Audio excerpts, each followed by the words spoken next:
이관화의 IT 강의실의 이관화입니다. 이번 시간에는 ITQ 엑셀 기출문제 110회 A형 1번 문제에 대해서 살펴보겠습니다. 1번 문제는 이어 함수와 today 함수를 사용하는 문제인데요. 문제를 살펴보시게 되면 사용 연수를 구할 겁니다. 그 연월일을 구할 게 아니라 연도만 구하겠다라는 거죠. 그래서 시스템에 오늘 날짜를 먼저 구하고 그 안에서 연도만을 추출을 할 거고요. 그 다음에 가입일에 연도만을 추출을 해서 오늘 연도 빼기 가입일의 연도를 하게 되면은 사용 연수가 나올 겁니다. 사용할 함수는 이어 함수와 today 함수라고 나와 있고 and 연산자를 이용을 해서 나오는 연도 뒤에 연자라는 한글을 붙여라 라고 하는데, 이 예를 볼 때 연도와 그 문자 연이라는 글자는 띄어쓰기가 되어 있지 않다라는 점 기억을 하시고요. 문제 부분은 이 부분이 되겠죠. 그래서 시스템의 날짜에서 연도를 추출을 하고 가입일의 날짜에서 연도를 추출을 해서 빼기를 하게 되면 사용 연수가 나올 겁니다. 그렇다면 기출 문제를 보시게 되면 사용 연수를 구하라는 거죠. 그러면 제가 시스템의 날짜를 뽑기 위해서는 today라는 함수를 사용을 하게 됩니다. 0이 아니라 가로인데 0이 표시가 됐네요. today하고 가로 열고 닫고 하면은 시스템에 오늘 연도, 날짜가 나오게 되는데, 여기에서 연도만을 뽑아내겠다라고 하는 거죠. 그러면 연도만을 뽑아내는 것은 날짜 형식에서 연도만 뽑아낸다라고 하는 것은 이어라는 함수를 가지고 이것을 묶게 됩니다. 그래서 이어라는 함수 가로 열고 today가 다 감싸지게끔 가로를 닫아주죠. 그랬는데 우리가 원하는 것은 2014라고 하는 숫자여야지 되는데 1905년 7월 6일이라는 날짜가 나와가지고 당황을 하게 됩니다. 이 부분에 대해서는 좀 더 설명이 필요한데요. 제가 today에서 오늘 날짜를 컨트롤 C, V에서 붙여 놓도록 하겠습니다. 이렇게 되면 2014년 11월 30일이라는 날짜를 갖다가 현재 날짜 형식인데 이것을 일반 형식으로 바꾸어 보겠습니다. 그렇다면 2014라는 숫자를 우리는 원했지만 41,973이라는 숫자가 나오는 거죠. 이 숫자는 왜 나오게 되냐면 엑셀은 날짜를 계산하는 데 있어서 그 첫 날을 1900년 1월 1일로 구분을 하기 때문입니다.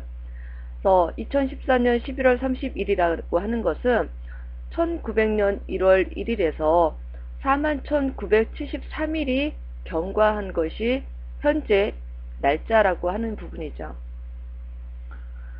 그러면 이 41,973이라는 것을 우리가 어떻게 날짜 형식으로 바꿀 거냐?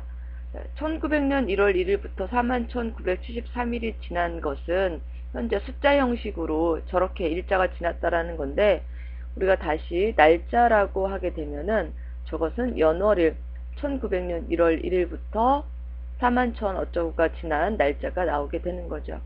그렇다면 여러분이 컨트롤 C 하고요. 컨트롤 V를 하죠. 1900년 1월 1일부터 날짜를 카운팅한다고 말씀을 드렸죠. 1900년 1월 30일이라고 하는 것은 1월 1일로부터 30일이 경과했을 거고요. 1900년 12월 31일이라고 하면은 1년은 365일이니까 365 혹은 뭐 윤년이나 뭐 이런 게 끼어 있으면 366 이렇게 나오겠죠. 이 날짜 데이터를 갖다가 우리가 일반으로 바꾸게 되면은 말씀드렸던 것처럼 1900년 1월 1일부터 첫 번째 날이다, 30일이 지났다, 혹은 366일이 지났다라고 숫자 형식으로 표시되는 걸 볼 겁니다. 그렇다면 여러분이 여기에서 연도를 뽑게 된다는 것은 숫자로 표현을 한다라는 거죠. 그래서 날짜 형식이 아니라 나는 이것을 일반적인 연도 숫자를 뽑겠다라고 일반으로 바꿔주시게 되면은 2014라는 숫자가 나오는 거죠. 이렇게 하고 나서는 수식에서 빼기를 하라고 되어 있죠. 무엇을 빼라고 했냐면 가입일에서 연도를 추출해서 빼라고 했습니다. 가입일은 연월일이 나와 있기 때문에 우리가 필요한 거는 연도만 필요하겠죠. 그래서 이어 함수로 연월일이 있는 셀 주소를 이렇게 묶어주게 됩니다. 다시 한번 일반이라고 바꿔주시게 되면은 사용 연도가 2년이다 라고 나오는 걸 확인할 수 있죠. 그리고 나서는 채우기 핸들을 끌면 되는데,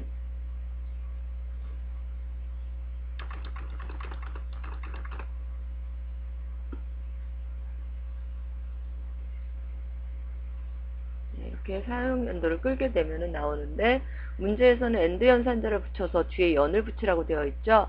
제가 이거를 끄는 이유는 그 변화되는 결과가 맞는지를 여러분께 단계적으로 보여드리기 위한 거고요. 원래는 이렇게 수식을 한 뒤에 엔드 연산자를 붙여서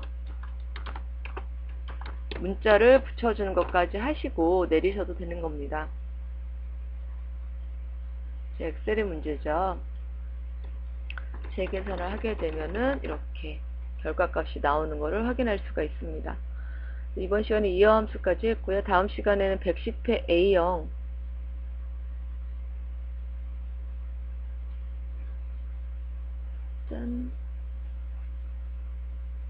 2번 문제 if와 and 함수에 대해서 살펴보도록 하겠습니다. 수고하셨습니다.